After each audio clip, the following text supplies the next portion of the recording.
A few seconds of lag. Yeah, it's like.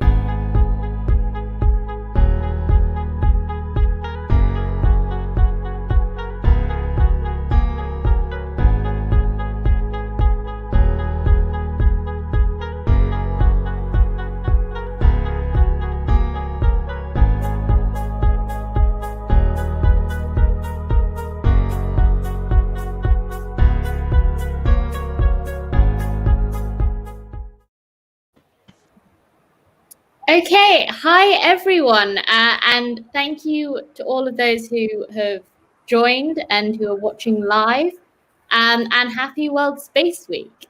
So we are very excited to be running our first live streamed SEDS Earth debate as part of a series of events. So we'll also be hosting 2 panel sessions on Friday with a fantastic lineup. So make sure to tune in from 3 to 5:30 p.m. UTC. So today we are joined with students from various SEDS chapters who will introduce themselves in just a sec to discuss satellite constellations and the militarization of space to tie in with the World Space Week theme of satellites improve life. So let's kick off, and can each of the panelists introduce themselves? Maybe going from like across the screen and then down. Who wants to start?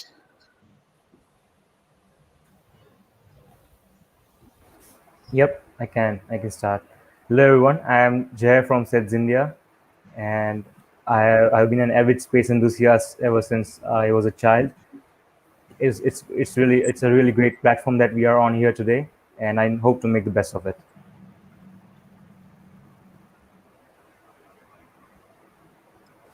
I can go Okay. next. My name is Sam, and I'm representing UK SEDS. I currently study aerospace engineering at University of Leicester, and I'm really excited to be here today. I think I'll go next. Hi everyone, I'm Anis. I'm representing SEDS Tunisia. I'm software engineer at the National Institute of Applied Science and Technology, and I'm really thrilled to be with you guys. Well, I can go next. So everyone, I'm Rashayan Pinto. I'm from the SED Sri Lanka chapter, and I'm a second year undergraduate. And I really think that we can have a really productive discussion today. Yeah, I'll go next. Hello everyone, I'm Suraj Sagar Pradhan. I'm representing SETS Nepal today, and I'm the current president at SETS Nepal. Really excited to have a discussion with you guys, and really looking forward to the event. Fantastic. So let's kick off with our first question, and we'll kind of open it to the floor. So, in your opinions, how do you think satellite constellations can be beneficial?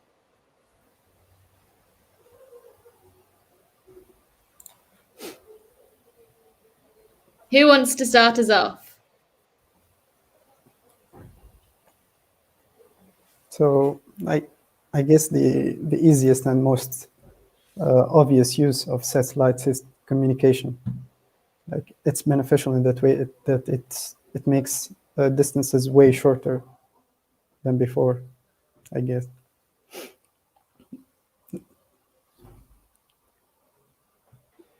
Brilliant. Does anyone kind of want to build on that? Yeah, I think it's a really good system, and I really like how the network is so connected and everybody can access the information so easily. That's what I absolutely love about satellite constellations. Suraj, did you also want to jump in there? Yeah, so adding up on the points from Anish and Sam, I think satellite constellations really help things like internet and, in a wider sense, stuff like education and even global challenges from the SDGs to be addressed, because stuff like satellite connections really help internet become accessible to the whole world, and in a relatively pretty cheap manner. So those are definitely some of the best points that satellite constellations will give to the planet. Well, just adding on to that, I really feel satellites can actually be helpful in national security as well. Taking into account maritime protection and anti-piracy missions, especially taking the Indian Ocean as well, which Jay might be knowing as well. Anti-piracy missions around the Indian Ocean have been prominent with the use of satellite and surveillance as well.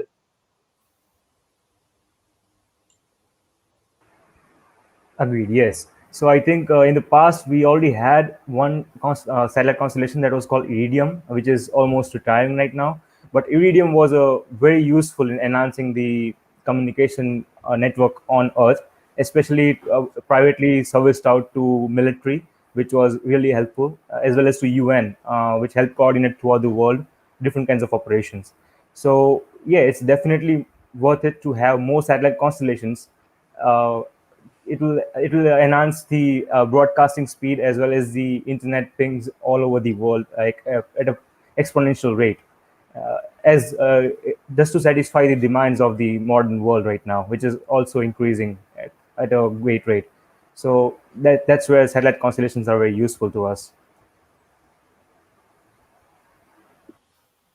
I think at this point, I kind of want to give a point about the other side. Even though the system has a lot of benefits, it is kind of obvious that there's some sort of space pollution that's going on, and there's so much space debris out there, and there's no real plan or no real action that's being taken to sort of clear up the space that we're in.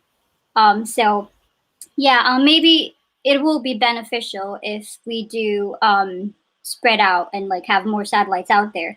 But we must also keep in mind that there's like a lot of space debris out there, and that will at some point become a huge problem. Yeah, sure. Like continuing on Sam's point, I think that not just space debris, but it's also a valid point that a lot of astronomical data, yeah, are being corrupted by satellite constellations going on the skies, because many of these surveys, telescopes, usually take panoramic surveys, and um, in in a long time, the satellite constellations really corrupt the data, and that would really delay the discovery or useful scientific research. Yeah, I totally agree on that point. The one about the debris, like satellite constellations means like there are more satellites and more chance for collisions out in the space. But given that they are cheaper, not cheaper, like faster to produce and replace, I think they will be like the future satellites. Not Yeah, I definitely agree with that. If there was a more sustainable way of having more satellites out there that doesn't directly interfere with Earth's atmosphere and doesn't damage the environment that we're in as a whole, I think it would be good to sort of invest in that area more of, sustainable approaches to continuing such endeavors. Yes, we have a very live example here that as soon as Starlink satellite batches started launching, many astronomers throughout the world had raised their voices against protesting against that, because it hindered their astronomical observations by quite a certain amount of, like, it totally disturbed their readings and everything. So there were two measures here that SpaceX took. One is that they made their solar panels less reflective, and I think they can definitely work more upon that. But it does help, not to hinder the astronomical observations. And the second thing is it's very important that every modern satellite supplier or satellite manufacturer installs a deorbiting mechanism in its satellite that can take off the satellite from the orbit once its work is done or once it retires. So for Starlink, it's totally true, and SpaceX has already tested to deorbit a Starlink satellite a few weeks back. So there are ion thrusters for the Starlink constellation, which will be the propulsive we should conduct the propulsive maneuvers to deorbit satellite, as in to ensure that space debris doesn't just build up. So that is helpful to that, but I don't see any other. We cannot compromise on these satellite constellations that totally not have them at all, because we should keep progressing regarding this as per what the demand asks for. Yep. I would like just to comment about the point that satellite constellations could interfere with readings, like scientific readings. Is that what you mean? I didn't quite hear it. Is that what you meant? Yes. So the issue that was raised by the astronomers after the launch of Starlink satellite batches is that when they try to observe the night sky, the sunlight reflected by the Starlink satellites solar panels, it hindered their readings basically.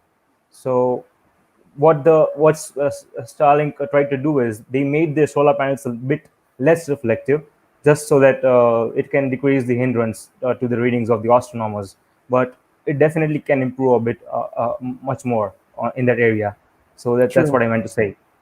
So that it's interfering with readings from the surface of the Earth, not like satellites, because satellites, constellations, and any other formation of satellites, like it's better for scientific readings because you get multiple readings, so you can get rid of noise or any other type of issues with using multiple readings. So yeah.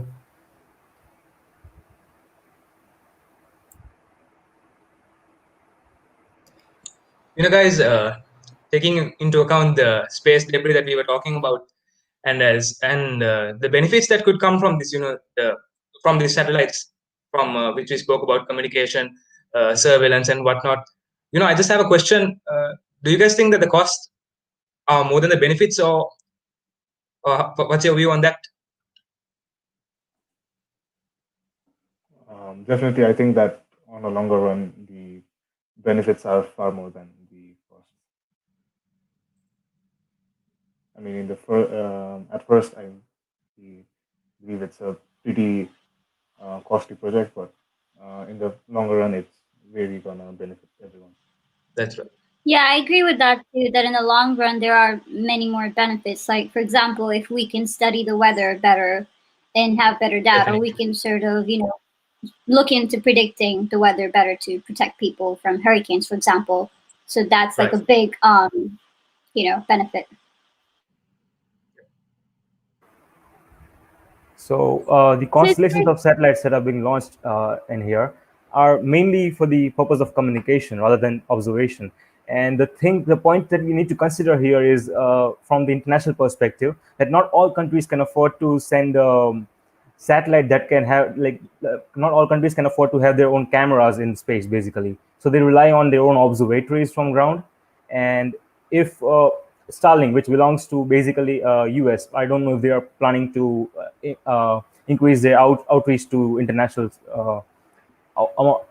nations. But the thing is that because of some other country, many nations are not able to get the observations correctly, and that should not be the case here. So that is why the astronomers are trying to protest this constellations here. So do we have any solution to that maybe?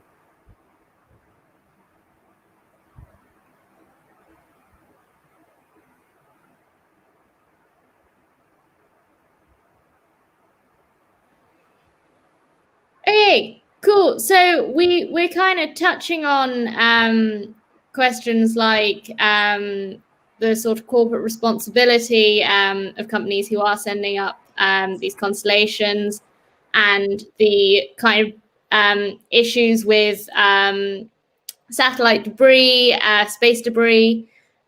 Shocking figures that say only about 6% of space objects are actually operational satellites. So, what kind of views does everybody have on how, like, approaches to space debris in sort of regards to constellations? Because as we get more constellations, there'll kind of be more bodies in space to potentially go wrong. Does anyone want to kick us off there? To be honest, I think that's a really tough question because not many people are looking into that. We could technically maybe work on what we have right now and sort of try to improvise the current satellites out there, like maybe add on features to it, send mini missions that will, make it more efficient. That could be another way to lessen the number of huge satellites out there, I think.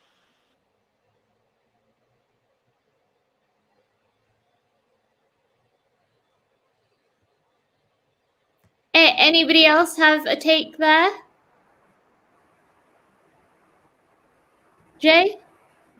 Yes. So, according to what Sam said, the purpose of a constellation of satellites is to exponentially improvise the existing system or build a brand new system of communication from scratch. Now, to keep in mind that these constellations are manufactured and operated by private companies, and they are not, they don't they're not controlled by international group of people or anything. It's just we need to think from corporate terms. So improvising a satellite can maybe like increase its efficiency by 30%, 40%, or maybe like say 100%. But here, when we are talking about constellations, we can imagine the efficiency to increase by 10,000% or more than that. Because if I'm not wrong, Starlink had promised us a speed of 1 GB per second, and I'm not sure that that's possible right now anywhere, even if we try to improve our satellite. So that's the primary reason here that why we are sending constellations of satellites instead of improvising on a existing satellite. And also to keep in mind that improvising missions are much more costlier than sending new satellites by themselves.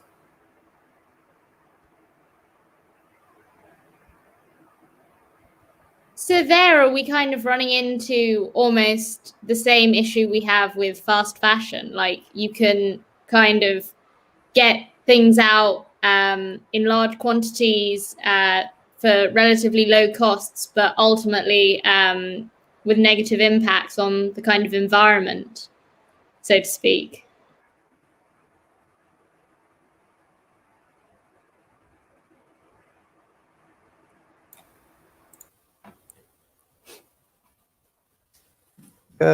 That's actually true, but we can look at previous constellations, not the new ones like Starlink and OneWeb. We can look at the GPS, for example. It's a constellation, and it's been used by almost everyone on Earth, and it's quite useful for everyone, basically.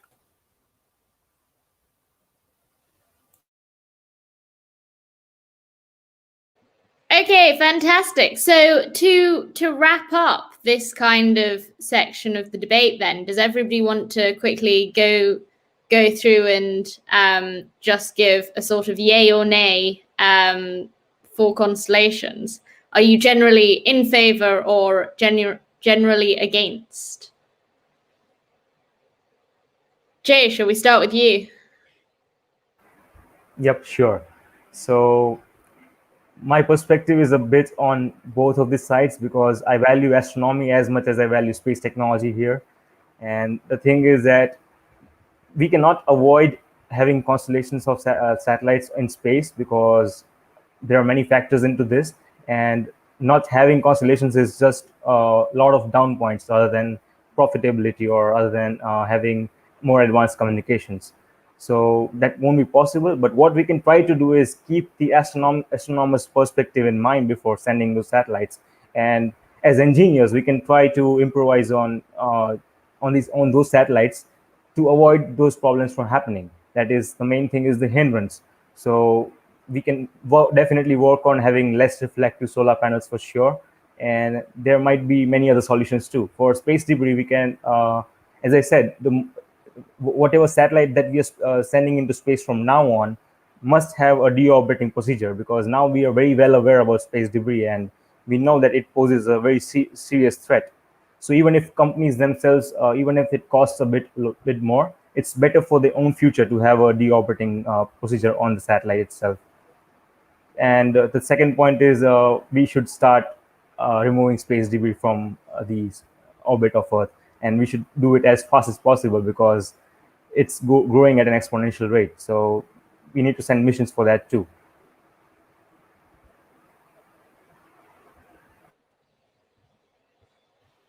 I'm kind of with Jay too. I'm kind of in between because even though it seems like we really need it, there's a necessity for us to have these satellite constellations for means to like protect humanity from disasters or communication or internet. But at the same time, I think that there's a better way we could do it, a more sustainable way, and we really need to start looking into that before it starts to really affect.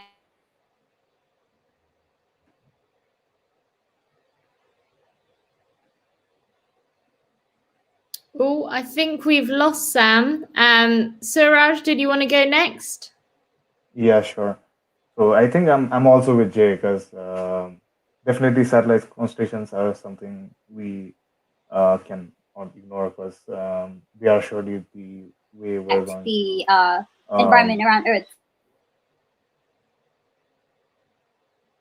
Okay, she's back. Sam, would you be able to repeat your point? You got cut off in the between of it. I'm sorry. Can you hear me now? Yep, Yeah. loud and Yes. clear. Sorry about that. I was just saying that, yeah, we do. Looks like there's a need for it, but we definitely need to start looking into sustainable ways to continue it, and yeah, for the greater good.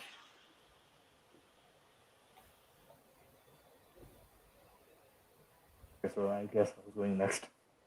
So what I was trying to say was that we definitely cannot ignore that satellite constellations are really the future of satellite communications, and it, at least I think that that's really how we are going to be communicating moving on to the future. But also, I really value astronomy and astronomical data, so that is also a perspective that we definitely must look into. And I think that before sending satellites into space, we should definitely look into how it could affect astronomical data observations, because those are pretty much the baseline of how we explore space. So we definitely must look into both points.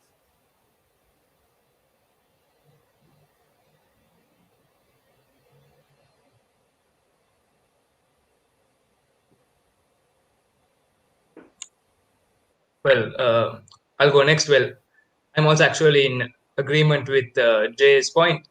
Well, as to a point that I mentioned earlier, actually, I also believe that the benefits from these constellations are actually exceed the losses and the drawbacks, such as space debris. But I really think that while taking space missions really further in the global view, we should also take sustainability as a priority.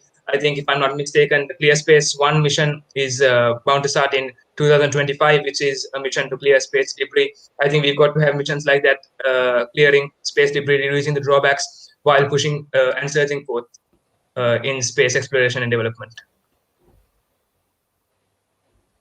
I guess I'll go next. I'm also in favor of satellite constellations, like the benefits on cost and sustainability, and obviously maintainability is really great.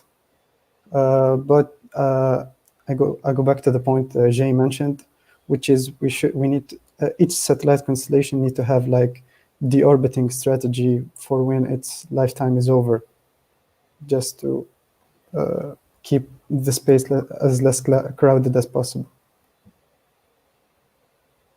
Fantastic. Well, thank you all for that. And I guess we'll segue on to our sort of next point of discussion then, which is what are your thoughts on the militarization of space? So this year we've seen things like Space Force come into action. And does anyone want to kick us off there?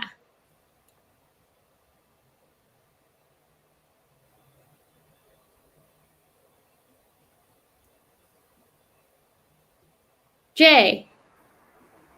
Yep. So regarding the militarization of space, I think if we pull ourselves back a bit into the history of mankind, we've always noticed a particular pattern that if you go back to the time of Christopher Columbus, as soon as the new lands were discovered, that is the American continent, people started flowing in with forces like the soldiers and everything, and try to conquer the land. So that is, I think, that is very very deeply imbibed into the like humanity, or should I say man's nature, that human's nature, that if they are exploring a different realm, they need to have some kind of authority or some kind of power over it. And I think that is the main issue why people are driving towards having a military presence in space, because uh, even if we understand from the scientific point of view that there is no sense in having militarism space, and it's totally a waste of finances, waste of manpower, waste of time. But if we need to keep the diplomatic point of view in mind, and accept the existence of borders. There are international borders, and every nation has its own role to fulfill in space and to keep its own citizens happy. So that is maybe one reason why the space force started existing, and I think other countries might even try to militarize space. I think the most recent one that might be coming up is China for sure. So it's going to come, but we need to be able to regulate it and possibly try to avoid it if our generation is more aware about this issue. So that's my two bits. Sam, did you want to pick up there? Yeah, I kind of agree with that too. I think it's definitely better if we allow it to happen and do it diplomatically and regulate it instead of letting them, instead of like having them do it in secret instead, because it seems like they're going to do it anyway. If one person starts, next person is going to start doing it too, and they might claim it's going to be in self-defense if you think of it from that perspective. So, like, if one person is going to have weapons, it does seem logical for you to also have weapons just to protect yourself, because maybe the one who has the weapons might have a specific intention. So it's kind of good to be safer, and it's good to have a regulation to keep it in the right track.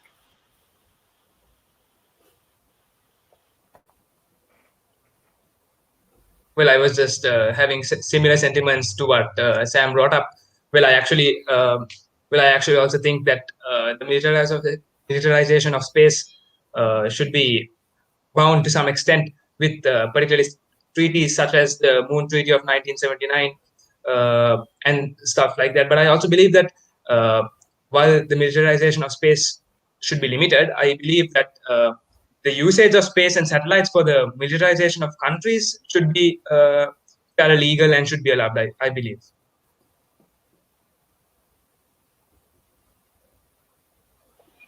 I kind of also wanted to mention at the same time, we're also kind of repeating history. If you look at it from Earth's perspective, we're also having wars and we're having so many conflicts around the world on Earth. So space exploration was one place where we could have avoided that. It was kind of like a restart for our generation to avoid these conflicts from happening. But it looks like it's kind of going in a different path. So we have to be careful, and we have to consider that science should be put before government or corporation. So I feel like that should be the real intention. But then again, it depends, I think.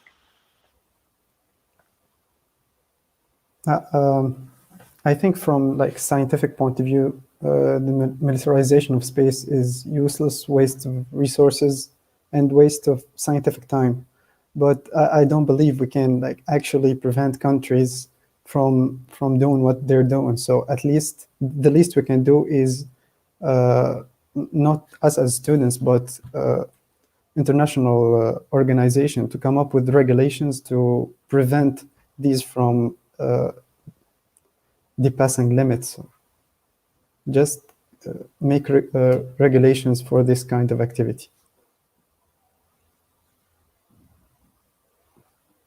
Yeah, I mean, I guess space should be like a place where countries don't see boundaries, and we all try to progress as a human species. But militarization of space to me just seems like a really bad idea, because that's pretty much a waste of resources and money and time, because scientifically it does not make sense at all. And I'm not really sure if even politically it does make sense. So I'm pretty much against the idea. Yep. So I think all of us have a similar point of view. So we can establish two things here.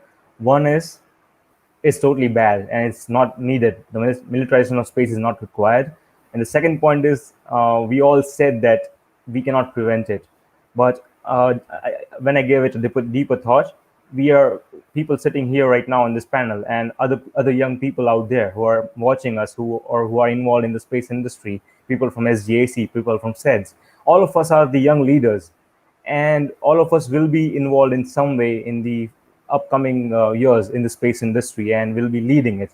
So do you think that if everyone here can come to a united point of view, then maybe a change is possible and we can stop this militarization? Now I know that Donald Trump has got this thing rolling already, the Space Force, and it's kind of like the dominoes. So if one falls, everyone will start falling in line and start sending soldiers out there with guns in space. But do you guys think that there's even a slight possibility that we can prevent this from happening? So to put a little bit of perspective on that question, so you kind of mentioned guns in space. If I'm not mistaken, there's currently some treaty at the moment which kind of rules out having weapons in space. How do you, like, with that, how do you think that then goes on to impact the militarization of space there? Yes, I'm really glad that you brought this point up. So yes, we do have such a treaty, and that's the only reason why after Cold War there has been no military activity in space. But thing is, like as soon as time passes by and everything gets a little bit more volatile, people maybe like start taking it very lightly. Especially the leading nation, that is USA. If they themselves establish a space force, I don't think like other countries would feel a necessity to follow the treaty, because US is one of the most important element of the United Nations out there. And if they're setting such an example, then it's definitely going to be bad. And the worst case scenario is that treaty becomes something like the League of Nations. If you know, like after World War One, we had something like the UN coming up, but it totally failed to provide a restriction. And so there's a great number of chances that that might fail, seeing the current activities that US and China both are doing. And if I'm not wrong, China tried to send a SAT destroyer missile out there and possibly ended up doing destroying some other nation satellite, which they termed it as an accident. But I think it was one of the most serious or first violation of the space treaty that has happened in the previous decade. So we definitely need to steer ourselves here from going out in the wrong direction, because for now I'm definitely sure that we are going in the wrong direction. The world is going in the wrong direction regarding the militarization of space. I was literally about to bring up that point, Jay. Even though there's a treaty that's sort of like preventing allowing weapons into space, we did see some countries launching missiles that were very suspicious and probably contained a weapon in it. So we can't be sure if one country starts breaking it. That just shows that it will have a domino effect, just like you said. Just wanted to say that.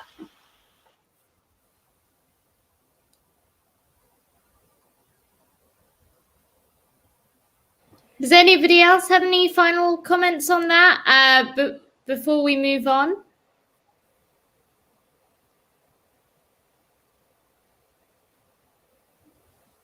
No? Okay, I so guess kind not. of... No, I said I guess not. Cool. Fab. So as a sort of general consensus, it seems as if we're kind of edging towards the idea that we don't really want a militarization of space, but it does kind of seem inevitable. So if we then kind of move on to almost like space exploration and things like that. That's probably one of, at least I'd say, the more exciting parts of the space sector. So how crucial do you guys think that orbital and like transit space stations are to long-term interplanetary travel, and so like longer missions? So if I can go, yeah, transit stations and transit station. There's a particular reason that why we should have that. That is, if example, if I am a student and I have a school out there, and it's far away, it's considerably far away. So should I consider walking and going to it every time, or should I consider buying a cycle? Is it worth the investment or it's not worth the investment? That is kind of the debate here. And I definitely think that if any nation or any agency has a laid out plan in mind, which is pretty long term, and the transit station has a charted out long term use for it, then it's definitely worth investing in. It's basically a vehicle that will transport us from here to there, instead of having a tiny crammed spacecraft going from this place to that place. So yes, and currently I think we are in talks of the Artemis space station to transport us from here to the moon, and I definitely think that it's worth it.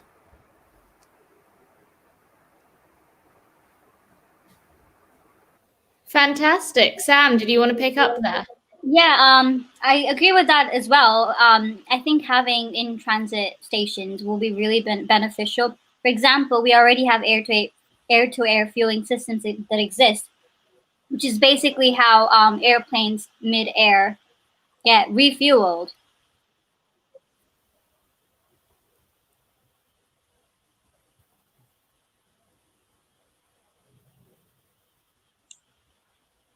Looks like we lost her again.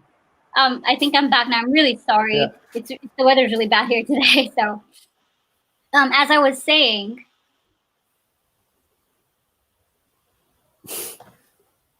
am I still on? Yes. We just talked. Okay, cool. So as I was saying, I think it's a really good system to have in place, because that would mean we can have multiple stops, which means we can refuel and sort of kind of like have the mission go on smoothly compared to just having it all in one go. And it will be very beneficial in the future to have multiple stations in between for longer missions. So yeah, that's my take on it.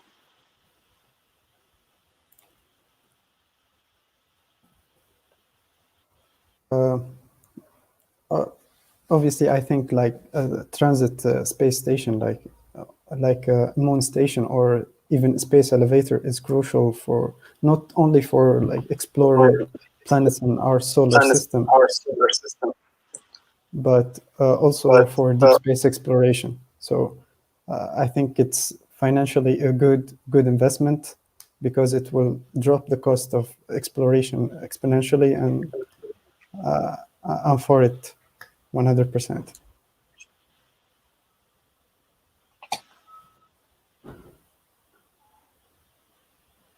I think that definitely transit stations will help in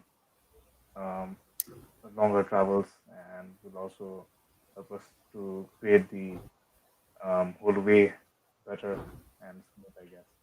So yeah, they're definitely something we should invest in.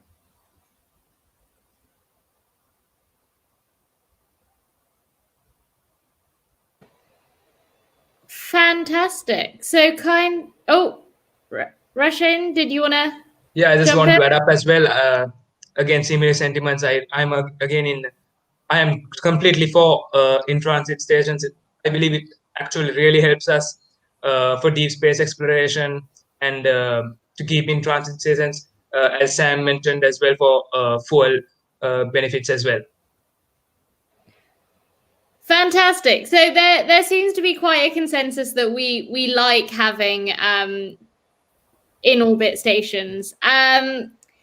So kind of to build on that, how kind of often does everybody think, or frequent does everybody think we need to have these stations? Do we need them between planets, so kind of like the ISS or the Lunar Gateway, or do we expect them to be more further afield, almost like some kind of futuristic habitats on meteors and asteroids and things like that? Any takers? Jay? Yep. So if we notice the pattern in the spacecrafts that we have ever built till now, and we are planning to build, and that we already sent in space, I feel that to have missions beyond Earth's orbit, that is to the moon or other planets, or the most important thing here is we have two kinds of ideations in mind, and a third one on the way, which is the most optimal one. The first two are, we can either have a crammed of spacecraft, little spacecraft, but it is not suitable for making a journey for say 6 months or 9 months or more than that. Something like Dragon spacecraft, even though it's quite spacious enough, but it's not enough for having an interplanetary journey.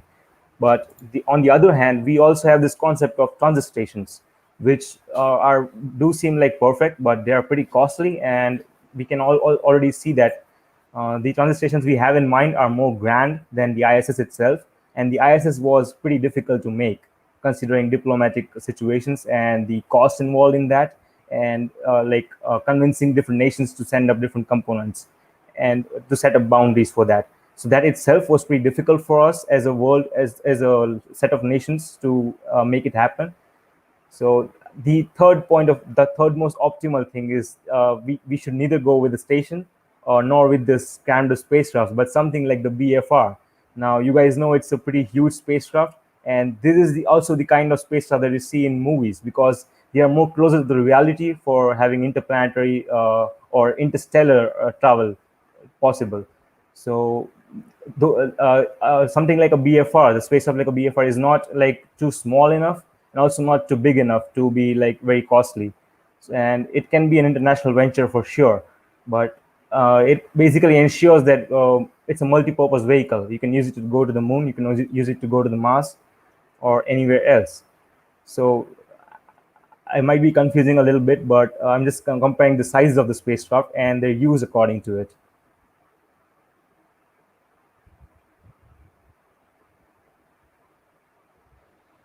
Yeah, so that's quite an interesting point there. So potentially weighing up whether it's worth having sort of space stations, or they kind of stay in more or less the same place, obviously orbiting something, or to have some kind of traveling space settlement.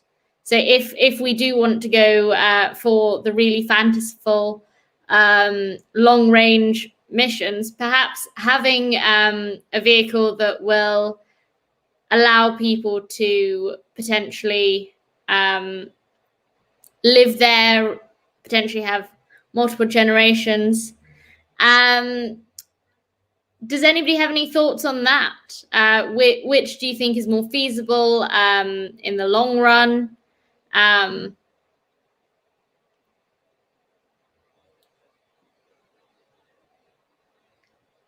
I mean, I guess on the sense of long-term plan, definitely is transit stations that orbit different substations can be a better plan, because they will not just serve as refueling stations or transit stations, but they can also serve as places where we can actually conduct experiments and gather useful scientific data for, I guess, traveling even furthermore.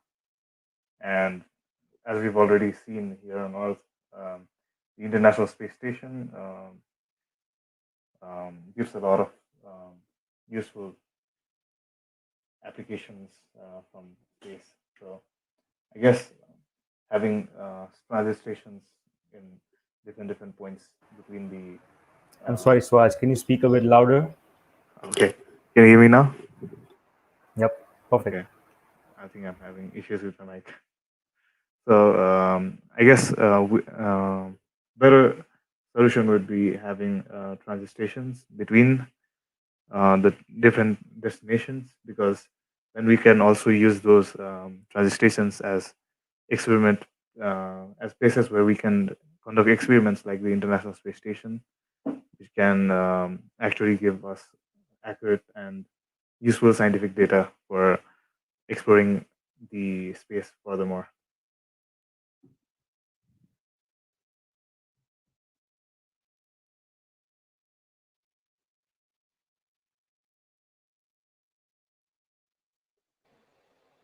Fantastic. So, shall we do what we did for the first question again, and perhaps go on a little sprint round each of the representative here, and just say in one sentence whether or not you are kind of pro or against orbital or transit space stations.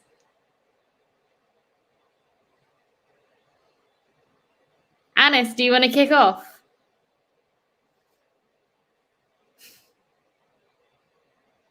You're on mute. Sorry.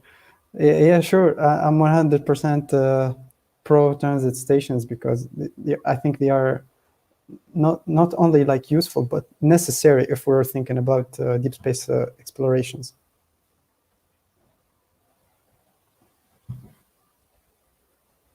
Sam, did you want to go next?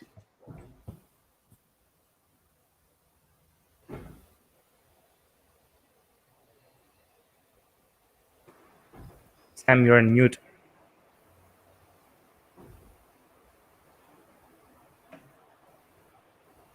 I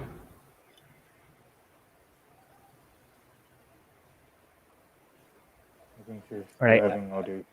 I think I can take it up. So yes, considering the cost and the amount of resources that a transit station would take to build up, I believe that it's kind of not feasible for at the current moment, and it might take more time compared to the plans that we have to reach Mars by say 2025 or 2030. It will definitely take up more time than that. So hopefully we can come up with a more optimal solution compared to that, and proceed with our missions as per planned, as like whatever we have planned till now. Yeah, if I may pop in now, I agree that it will be beneficial for longer missions to have multiple transits in between, especially for refueling stations. So I'm definitely pro for the subject. Right. So to me, I think that the point that Jay presented is. Can you guys hear me first of all? Yep. Yeah. So to me, I think that first of all, the point that Jay presented was actually pretty valid, because as of now, I think getting there would be a priority rather than just having transit stations. But I also think that having transit stations really help us gather actual scientific data that can actually help us get there far more in far more efficient ways, I guess. And looking furthermore into the future, I think for longer runs, and if we have missions that need to travel between 2 points constantly, I think transit missions would surely be a good thing. And also adding on with stuff like the Mars settlement designs and stuff, I think having transit stations would be a pretty nice idea, because then we could have processing stations for, I guess, like asteroid mining, raw materials processing and stuff. So there's definitely a possibility that it would be a good thing for long run missions. But for now, definitely, I guess missions like the BFR and stuff would be far more efficient.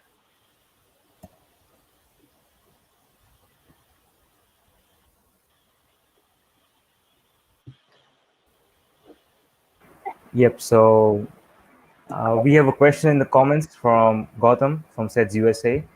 He says, would you all say what is the biggest constraint for making this idea feasible? This idea pertaining to the transit stations. Is it budget? Is it time? Is it material? And quite frankly, to be honest, I think it's all the three combined together, which is making this a bit difficult for all of us to like make it work.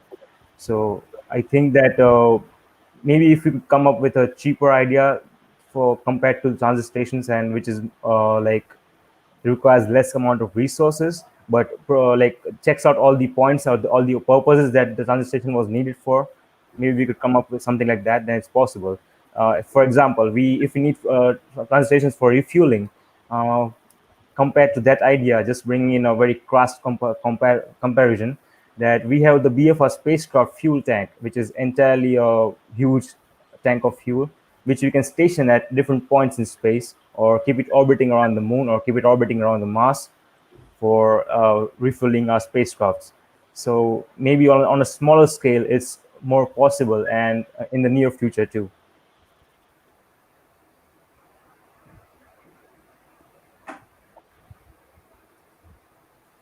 I Anyone else? definitely agree with Jay too that all of those points really do matter. But if I had to pick the most important point, I definitely think that the biggest constraint would be to be more sustainable because we will have more technological advancements. But the key thing is to have it be sustainable and reliable and have the least amount of damage that it can cause. So I think that we really need to start considering that more along with time, material, and budget.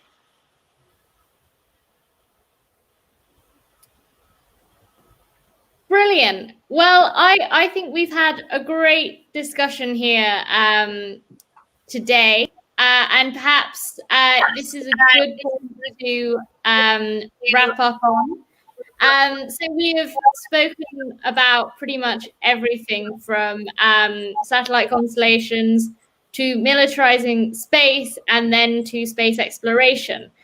So all the fun things there. So I'd like to thank you to everybody who's taken part in the discussion, and to everybody who's been active in the comments. And once again, don't forget that there is also a panel on Friday at 3 p.m. to 5:30 p.m. UTC, right on the same YouTube page. So thank you. Thank you, everyone. It was a Thank you. it was a great experience today. Thank you, everyone. Thank you. It was Definitely nice a to meet you. productive discussion. Thank you guys, Thank you. and happy World Space Week. Happy Space Week. I'll be ending the live stream now. Thank you, everyone, for joining.